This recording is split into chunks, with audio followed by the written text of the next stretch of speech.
Hello बच्चों, good morning. कैसे हैं सभी? आशा है कि सभी अच्छे होंगे।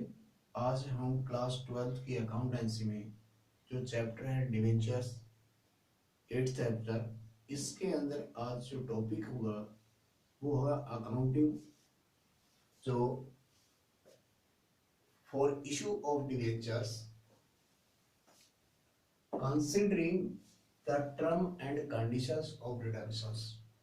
तो यहाँ पे क्योंकि जिस प्रकार से हम जानते हैं कि डिवेंचर्स जब इशू किए जाते हैं तो पूर्व में ही उनकी टर्म एंड कंडीशन निर्धारित की जाती है रिडेम्पशंस के लिए, कि डिवेंचर है 5 साल का है, 10 साल के लिए है, 3 साल के लिए है। जो डिवेंचर्स हैं उनके ऊपर क्या रेट होगा, क्या कंडीशंस होगी, किसके इशू एट पार किया जाएगा, इशू एट प्रीमियम किया जाएगा या इशू एट डिस्काउंट किया जाएगा, उनका रिडेम्पशंस है वो किस प्रकार से एट पार पे होगा, प्रीमियम पे होगा या डिस्काउंट पे होगा। तो आज हम जब इशू के टाइम के ऊपर डिवेंचर्स की जो टर्म एंड कंडीशन रिडेम्पशंस के कुछ टाइम को हम किस प्रकार से उसका ट्रीटमेंट करते हैं, आज इसके ऊपर हम चर्चा करेंगे वन बाय वन। जिसमें अगर हम मान लेते हैं कि जो फर्स्ट में जो डिवेंचर्स है issue at par and redemptions of at par, तो वहां पे डिवेंचर्स की वैल्यू अगर 100 मान लेते हैं, 100 के ऊपर डिवेंचर इशू किया गया और उसका रिडेम्पशन है भी वो भी एट पार के ऊपर यानी 100 पे किया गया, तो उस टाइम जो रिकॉर्ड में जो एंट्री होगी तो हम यहाँ पर इशू टाइम क्या रिकॉर्ड में ट्रांजेक्शंस करेंगे और रिडेम्पशंस के टाइम क्या जर्नल एंट्री होगी उसको यहाँ पर लेके चलते हैं। तो सबसे पहले जब डिवेंचर इशू किया जाता है तो नेचुरली है कि बैंक अकाउंट को हम डेबिट करेंगे। 100 रुपए का डिवेंचर है तो 100 रुपए से डेबिट करेंगे और डिवेंचर एप्लीकेशन एंड अलॉटमेंट को हम क्रेडिट कर देंगे। जब डिवेंचर्स एप्लीकेशंस को कैपिटलाइज करेंगे यानी डिवेंचर इशू करेंगे तो डिवेंचर्स एप्लीकेशंस को हम डेबिट करेंगे और डिवेंचर्स अकाउंट को क्या कर देंगे, क्रेडिट कर देंगे। अब जब रिडेम्पशंस के टाइम सबसे पहले हमने डिवेंचर्स को क्या है रिवर्स करना पड़ेगा, तो डिवेंचर अकाउंट को हम क्या कर देंगे, डेबिट कर देंगे और यहाँ पर डिवेंचर होल्डर अकाउंट को क्या करेंगे, क्रेडिट कर देंगे। जब उसका भुगतान किया जाएगा डिवेंचर होल्डर को तो हम यहाँ पर डिवेंचर होल्डर को डेबिट करेंगे और इसके अंदर बैंक अकाउंट को क्या कर देंगे, क्रेडिट कर देंगे। तो इस प्रकार उसका भुगतान कर दिया जाता है। यदि डिवेंचर्स इशू एट पार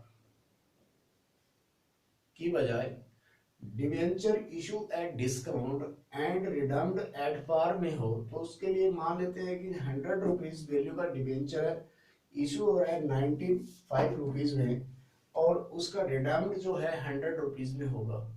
तो उस सिचुएशंस में जब बैंक अकाउंट जो आएगा, बैंक में जो पैसा आएगा वो कितना 95 रुपीज आएगा और डिवेंचर्स एप्लीकेशन अकाउंट को हम क्रेडिट कर देंगे 95 से। अब इसको कैपिटलाइज करेंगे तो जो 5 रुपीज का जो लॉस है उस लॉस को हम discount on issue of debenture account से हम डेबिट करेंगे। अब इसको कैपिटलाइज करेंगे तो डिवेंचर एप्लीकेशंस को 95 से डेबिट करेंगे, discount on issue of debenture को 5 रुपीज से डेबिट और डिवेंचर्स अकाउंट को क्रेडिट करेंगे 100 रुपीज से। इसी के साथ जब इसका रिडेम्पशंस का टाइम आएगा तो उस टाइम हम भुगतान करेंगे तो डिवेंचर्स अकाउंट को डेबिट करेंगे यहाँ पे और डिवेंचर होल्डर को क्रेडिट करेंगे 100 रुपीज से। जब भुगतान करेंगे तो डिवेंचर होल्डर को डेबिट कर देंगे और बैंक अकाउंट को क्रेडिट कर दिया जाएगा।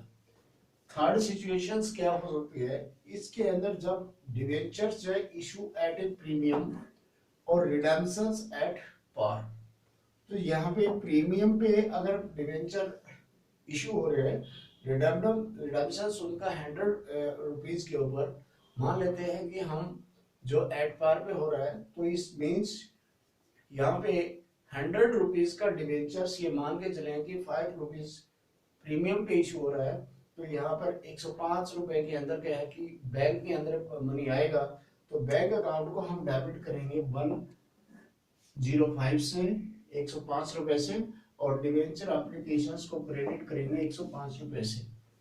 इसके साथ डिवेंचर एप्लीकेशंस को हम डेबिट करेंगे 105 रुपए से, और फिर डिवेंचर अकाउंट को क्रेडिट करेंगे 100 रुपीज से, और सिक्योरिटी प्रीमियम अकाउंट जो है उसे क्रेडिट कर देंगे 5 रुपीज से। लेकिन जब रिडेम्पशन के टाइम हम एट पार के ऊपर कहा गया है, तो डिवेंचर अकाउंट को डेबिट करेंगे हम 100 रुपीज से, और यहाँ पर डिवेंचर होल्डर को क्रेडिट कर देंगे कि 100 रुपीज से। इस प्रकार जब डिवेंचर होल्डर को भुगतान किया जाएगा तो डिवेंचर होल्डर को डेबिट करेंगे 100 रुपीज से, और बैंक अकाउंट को क्रेडिट कर देंगे 100 रुपीज से। इस प्रकार के डिफरेंट फॉर्म हो सकते हैं। इससे आगे की जो फॉर्म है कि डिवेंचर इशू एट ए प्रीमियम, और इशू एट ए प्रीमियम, और रिडम्पशंस एट ए प्रीमियम, और डिवेंचर इशू एट ए प्रीमियम, और डिवेंचर रिडम्ड एट ए डिस्काउंट आदि जो फॉर्म है, जो नेक्स्ट जो बची हुई है उनको नेक्स्ट वीडियो में करेंगे। मेरे को उम्मीद है कि इस वीडियो से आपको ये जानकारी प्राप्त हुई कि जब डिवेंचर्स इशू एट पार और रिडम्ड एट पार होता है, डिवेंचर इशू एट प्रीमियम और रिडम्ड एट पार, और डिवेंचर इशू एट डिस्काउंट और रिडम्ड एट पार, तो किस प्रकार से एंट्री होती है। तो यदि कंसेप्ट आपको, मेरे को उम्मीद है कि क्लियर हुआ होगा। इसे लाइक और सब्सक्राइब करें। Thanks, have a nice day.